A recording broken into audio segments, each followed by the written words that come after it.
आज हम पुनर्जागरण एवं आधुनिक युग का प्रारंभ के अंतर्गत विज्ञान के क्षेत्र में पुनर्जागरण, भौगोलिक अनुसंधान, मार्को पोलो, पुर्तगालियों की खोजें, स्पेनियों की खोजें, अंग्रेजों की खोजें और फ्रांसीसियों की खोजें और क्या परिणाम निकले पुनर्जागरण के, उसके बारे में विस्तार से जानेंगे। इससे पहले हमने पुनर्जागरण की विशेषताएं और पुनर्जागरण के कारणों के बारे में, कला के क्षेत्र में क्या उन्नति हुई, साहित्य के क्षेत्र में क्या विकास हुआ, इसके बारे में हमने विस्तार से जाना था।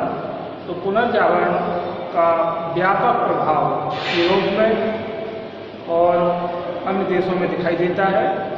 तो आज हम विस्तार से ये जानेंगे कि पुनर्जागरण ने किस प्रकार से मनुष्य की सोच और विचार को ही बदल दिया था और मनुष्य जो पुरानी रूढ़िवादी जो विचारधारा रखता था उससे उसका बिल्कुल उसने नाता तोड़ा और नवीन विचारधारा का सृजन हुआ, जिसमें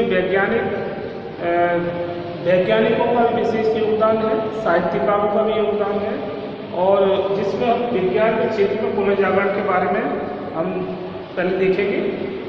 धर्माधिकारी जैसे कि चर्च के पादरी जो थे वो अपने ज्ञान से ही लोगों को एक तरह से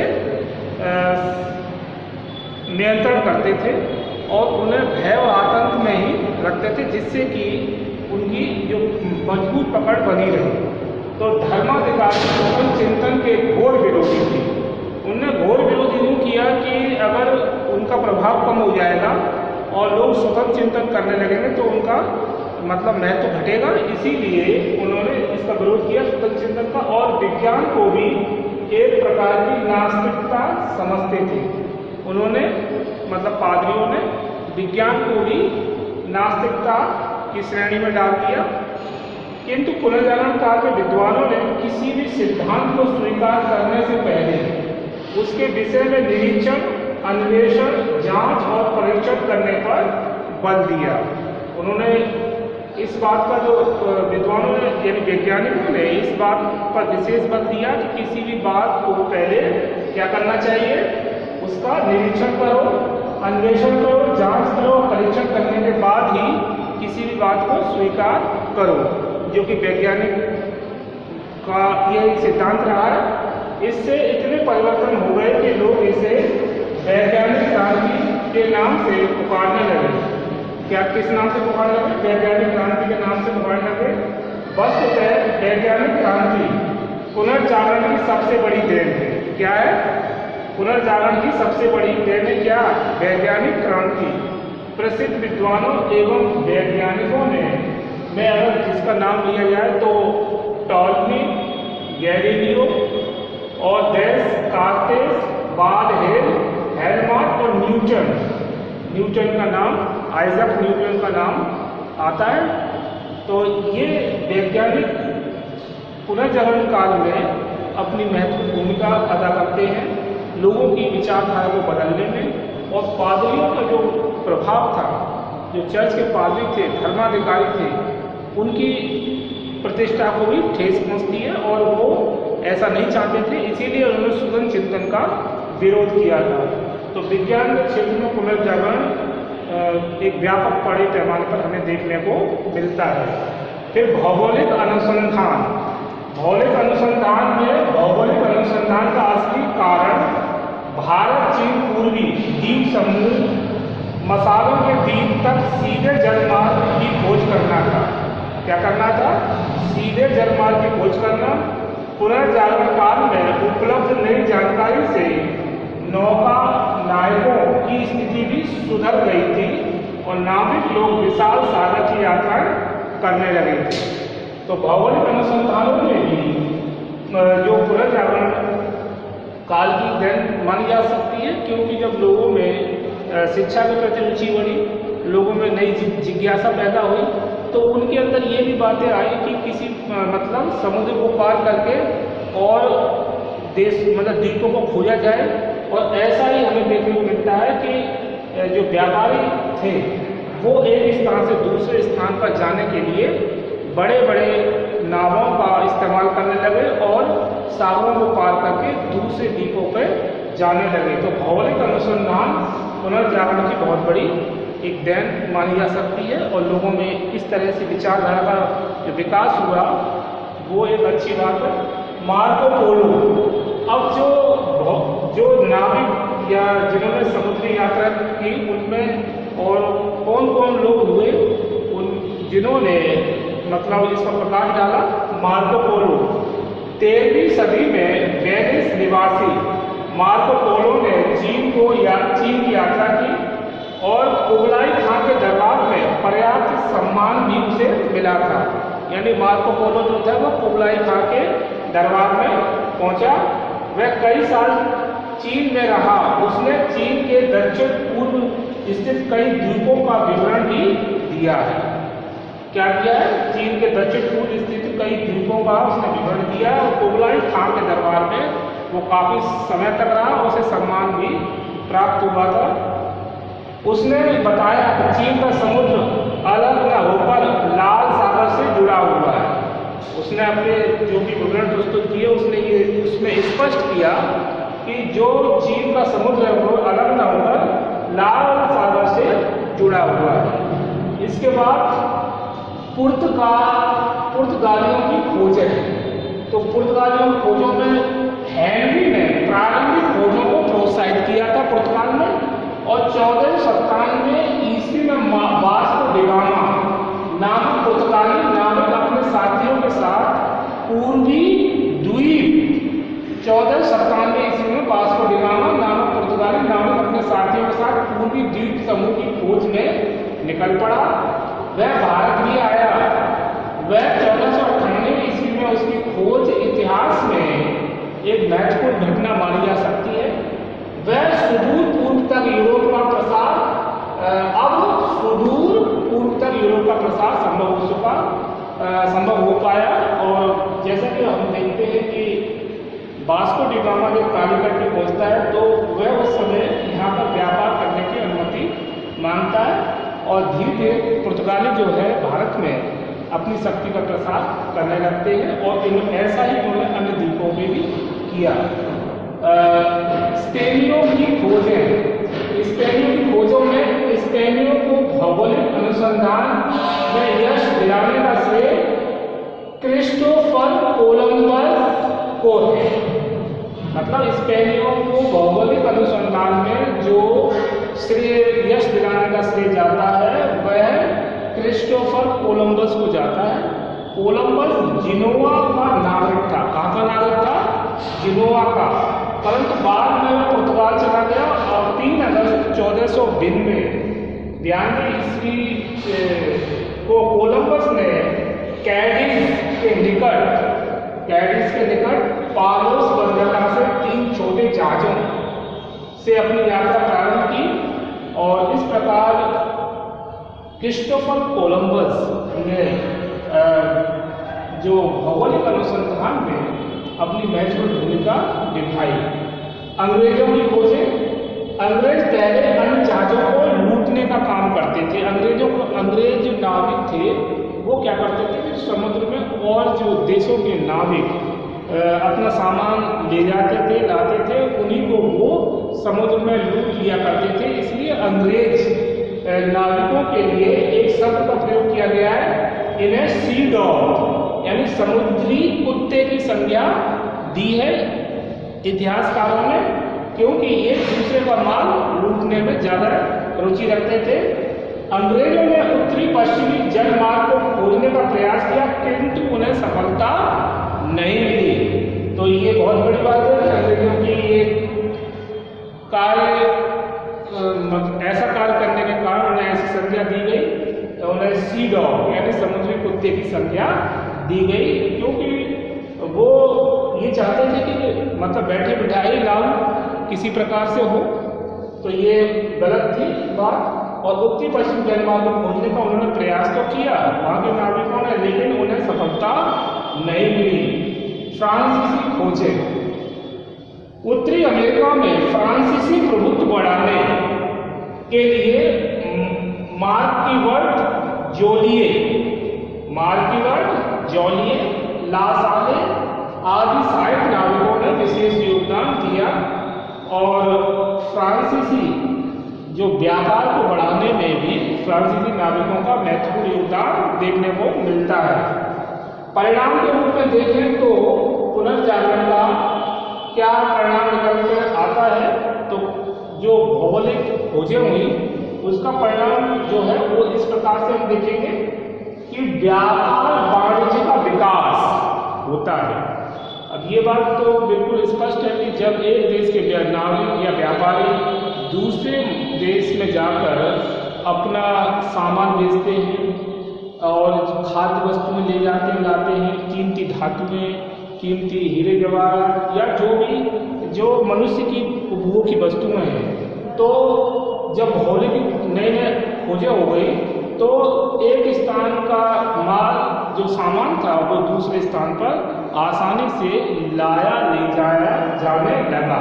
तो ये भी एक भौगोलिक खोजों का एक महत्वपूर्ण परिणाम निकला और जिससे कि व्यापार वाणिज्य के विकास को बढ़ावा मिला।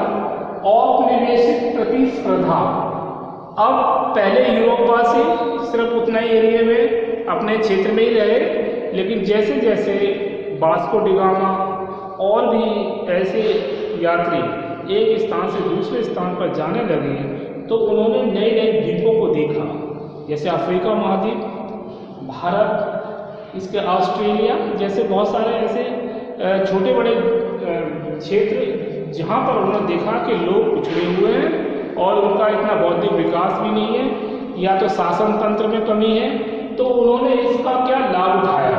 और औद्योगिक क्रांति यूरोप में प्रारंभ हो चुकी थी वैज्ञानिक का विकास के कारण, तो उन्होंने फिर ये सोचा कि क्यों ना हम अपने अलग अलग उपनिवेश बनाए जाए छोटे छोटे, जहाँ पर हम तैयार माल को खपा सकें या वहाँ से कच्चा माल अधिक से अधिक प्राप्त कर सकें। तो इससे फ्रांसीसी, पुर्तगाली, डच और अंग्रेजों के मध्य प्रतिस्पर्धा देखने को मिलती है। जहाजरानी एवं नौसेना का विकास, जैसे जैसे समुद्री व्यापार को बढ़ावा मिला तो बड़े पैमाने पर जहाज बनाए जाने लगे, क्योंकि पहले इस क्षेत्र में ज़्यादा विकास नहीं हो पाया था, स्तर मार्ग से ज़्यादा व्यापार होते थे और नौसेना पर भी विशेष ध्यान नहीं दिया गया।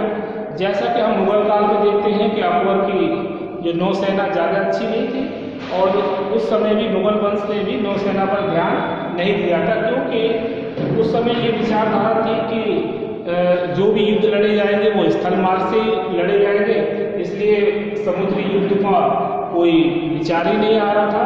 लेकिन जैसे जैसे ये भौगोलिक अनुसंधान को बढ़ावा मिलता है तो जहाज़ों का निर्माण भी बड़े पैमाने पर होने लगता है और नौसेना का भी विकास होता है। दास व्यापार का विकास, तो बहुत से ऐसे जैसे अफ्रीका महाद्वीप या पिछड़े हुए जो देश थे जहाँ पर लोग ज़्यादा मतलब शिक्षित नहीं थे और एक तरह से उनका जीवन भी बड़ी कठिनाइयों से भरा हुआ था, तो ऐसे देशों में जाकर पुर्तगाली, फ्रांसीसी, अंग्रेज और डचों ने क्या किया जाके कि वहाँ के लोगों को गुलाम बनाना प्रारंभ किया विभिन्न माध्यमों से। और पहले तो ये व्यक्तिगत स्तर पर ही सीमित था दास प्रथा, लेकिन धीरे धीरे बहुत सी सरकारों ने इसको मान्यता दे दी और बड़े पैमाने पर दासों को खरीदा और बेचा जाने लगा, जो कि एक घृणित प्रथा मानी जा सकती है। तो मनुष्यों का भी व्यापार होना संभव इस समय दिखाई देता है।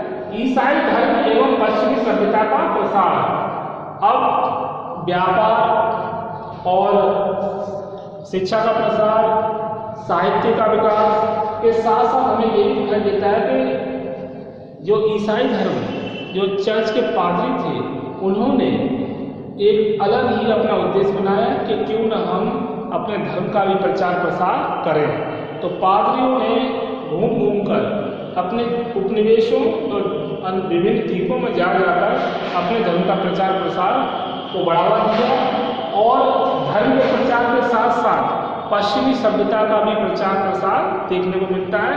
अब लोग जो है नई सभ्यता संस्कृति से भी परिचित होने लगे थे, और क्योंकि यूरोपवासियों का जीवन पहले से ही काफ़ी सुधर चुका था, वैज्ञानिक विकास और बौद्धिक विकास के कारण, भौगोलिक खोजें और विभिन्न प्रकार के अनुसंधानों के कारण, तो जो पिछड़े हुए जो देश थे उनके लोग इससे प्रभावित भी हुए, और ईसाई धर्म के जो पादरी थे जो उन्होंने धर्म के प्रचार प्रसार में बहुत बड़ा मतलब योगदान माना जा सकता है, और उन्होंने धर्म के प्रचार में काफ़ी इसको बढ़ावा दिया। विज्ञान का विकास भी हम पुनर्जागरण काल के दौरान देखते हैं कि किस प्रकार खगोलीय और ज्योतिष गणित के क्षेत्र में और भौतिक के क्षेत्र में तमाम अनुसंधान होते हैं, जिससे कि लोगों में तर्क लॉजिकल ज्ञान में वृद्धि होती है, तार्किक ज्ञान में, और जिससे कि मनुष्य का उद्देश्य ये बन गया था कि किसी भी प्रकार से मनुष्य के जीवन को अधिक से अधिक सुविधाजनक बनाया जाए और ऐसे चीज़ों की खोज की जाए जो मनुष्य के लिए अभी काल्पनिक थी, जैसे कि तार बेतार की खोज और बिजली की खोज, मोटर गाड़ियों का निर्माण, पंखों का निर्माण, बहुत सारे ऐसी छोटी बड़ी चीज़ें थी जिससे कि मनुष्य को काफ़ी एक तरह से नई चेतना जागृत हुई और लोगों ने विज्ञान के विकास में अपना योगदान देना प्रारंभ किया, और जिसमें आइजक न्यूटन, गैलीलियो, बॉलहेड, हेलमट, देसकार्तेस, टॉलमी आदि का नाम हम देखते हैं। इसके बाद भौतिकवादी संस्कृति का उदय। तो मनुष्य जो था पहले तो प्राकृतिक जीवन ही जी रहा था, और लेकिन उसके सामने बहुत सारी समस्याएं भी थी। लेकिन धीरे धीरे जब ज्ञान का हमारी शिक्षा का प्रचार प्रसार होता है और साहित्य के माध्यम से और विभिन्न विचारकों के माध्यम से, तो लोगों और विज्ञान का विकास होता है, तो लोगों की जो जीवन शैली है वो भौतिकवादी हो जाती है। अब मनुष्य अपने व्यक्तिगत जीवन को अधिक से अधिक सुविधाजनक और सुविधा संपन्न बनाए में विशेष ध्यान देने लगता है, जिससे कि उसकी कार्य पद्धति में भी विशेष सुधार आता है। अब उसको इस बात का बिल्कुल ज्ञान हो गया था कि अधिक से अधिक धन अर्जन करना, मेहनत करना और ज्ञान अर्जित करना उसके जीवन को बदलने में सहायक है। तो भौतिकवादी सोच इन विचारधारा को प्रोत्साहन मिलता है, और जिसके कारण भौतिकवादी संस्कृति का उदय भी देखने को मिलता है। पुनर्जागरण परिणाम का एवं महत्व। तो पुनर्जागरण का क्या रिजल्ट और इसके क्या इम्पोर्टेंसी है उसके बारे में जानेंगे। विचार स्वातंत्र और वैज्ञानिक दृष्टिकोण। तो पुनर्जागरण ने विचारों की स्वतंत्रता को विशेष बल दिया, जो कि ईसाई पादरी नहीं चाहते थे। तो ईसाई पादरियों का मानना था कि यदि लोग स्वतंत्र चिंतन करने लगेंगे तो इससे कि उनका प्रभाव में या उनकी स्थिति में कमजोर हो जाएगी, और इसीलिए पुनर्जागरण परिणाम में विचार स्वतंत्रता को बढ़ावा मिलता है और वैज्ञानिक दृष्टिकोण लोगों का मतलब इसमें आस्था बढ़ती है और लोग नई खोजों में लग जाते हैं, और जिसका परिणाम हम देखने को मिलता है कि जो मानव का जीवन है वो पहले से अधिक सुविधा और संपन्न हो जाता है। भौतिकवादी दृष्टिकोण का विकास, जो कि हमने देखा कि भौतिकवादी संस्कृति का उदय, वह ठीक वैसे ही दृष्टिकोण में व्यू में भी परिवर्तन आता है, लोगों की सोच में परिवर्तन आता है कि जो परंपरागत रूढ़िवादी जो जीवन शैली है उसमें भी परिवर्तन देखने को मिलता है, और लोग अब भौतिकवादी हो जाते हैं, यानी अपने व्यक्तिगत जीवन को अधिक से अधिक सुविधा संपन्न बनाए रखने या बनाने में लग जाते हैं। राष्ट्रीयता का विकास।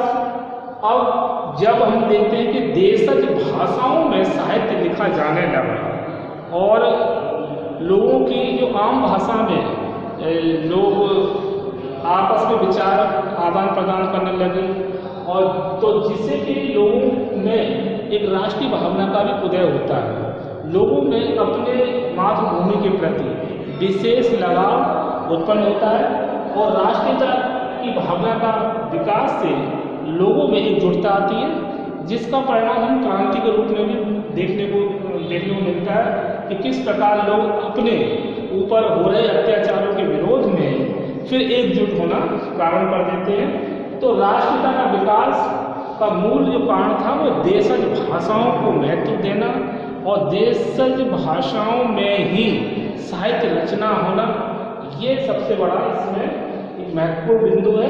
धर्म सुधार की पृष्ठभूमि का निर्माण, और धर्म सुधार की पृष्ठभूमि जैसा कि हमने पूर्व में देखा कि जब शिक्षा, साहित्य, विज्ञान, अनुसंधान को जब बढ़ावा मिलता है तो धर्म के जो बंधन थे, जो अंधविश्वास के बंधन थे, जो पादरियों द्वारा गलत संदेश दिया जा रहा था, उस पर भी एक विराम लगता है, और धर्म में विभिन्न प्रकार की बुराइयां थी वो दूर होने लगती हैं।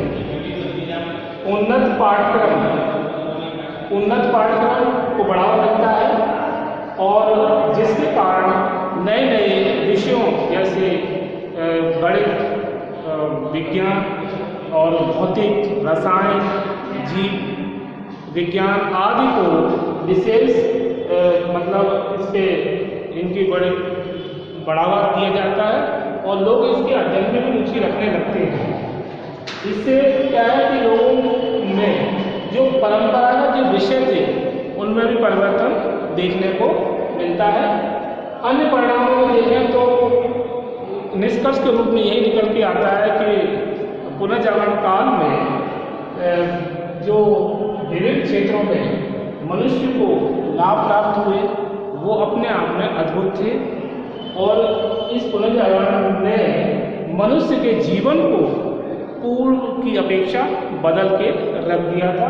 तो इस प्रकार पुनर्जागरण एवं आधुनिक युग का प्रारंभ में हमने पुनर्जागरण के अर्थ को समझा, पुनर्जागरण की विशेषताएं जानी, पुनर्जागरण के कौन कौन से कारण थे, और पुनर्जागरण के क्या क्या मतलब कला के क्षेत्र में उन्नति हुई।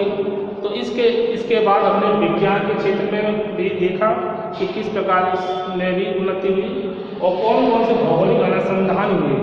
मार्को पोलो पुर्तगालियों खोजे, स्पेनियों खोजे, अंग्रेजों खोजे, फ्रांसीसी खोजे परिणाम, और परिणाम के रूप में हमने देखा कि पुनर्जागरण का परिणाम व्यापार वाणिज्य का विकास, औपनिवेशिक प्रतिस्पर्धा, जहाजरानी नौसेना का विकास, दास व्यापार का विकास, ईसाई धर्म पश्चिम सभ्यता का प्रसार, विज्ञान का विकास, भौतिकवाद संस्कृति का उदय, पुनर्जागरण के परिणाम महत्व, विचार, स्वतंत्र और वैज्ञानिक दृष्टिकोण, भौतिकवाद दृष्टिकोण का विकास, राष्ट्रीयता का विकास, धर्म सुधार की पृष्ठभूमि का निर्माण, उन्नत पाठ्यक्रम, अन्य परिणाम। तो हमने आज इस वीडियो में पुनर्जागरण के बारे में विस्तार से जाना, और इसके आगे हम नेक्स्ट वीडियो में अन्य बिंदुओं विषय को समझेंगे। ओके।